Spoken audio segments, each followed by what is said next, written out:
এই নে আজের কেসাল না পাইরে এক ডুবকা খাইতে না। কি কোক লাগাইতেছ? হ্যাঁ ইস বাপরে এত গরম। আরে ভাই গরমটা বেশি, আরো খাইছি গরুর গোস, গরম বেশি দোষে। সুলতান ভাই গরমের মধ্যে একটা ঠান্ডা হলে ভালো হতো না? হ্যাঁ ভাই, একটা কোক হইলে তো ভালো হইতো। ভাই কোক কেন? কোক ছাড়া অন্য কিছু খাই? কোক তো ওই দেশের পণ্য।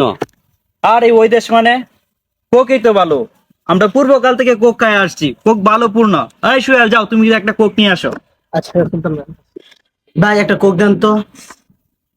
ভাই যারা দেশের পণ্য না নিয়ে অন্য কিছু নেন। কে বললো এটা জাউরা দেশের পণ্য? সুলতান ভাই তো বললো এটা ভালো দেশের পণ্য। দেন আমার একটা কোক দেন। কি সুলতান এই কথা বলছে? চলো যাই সুলতানের কাছে। সুলতান ভাই এই নেন কোক।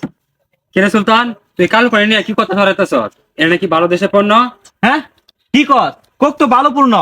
হ্যাঁ 138 বছর ধরে 190টা দেশে চলতেছে, এটা তো ভালো পূর্ণ। এই নে আজের কেসাল না পাইরে এক ডুবকা খাইতে না।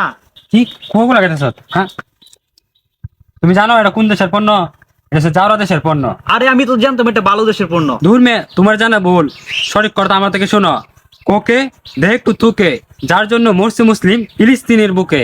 কোকে দেখ একটু থুকে, যার জন্য মরছে মুসলিম ফিলিস্তিনের বুকে।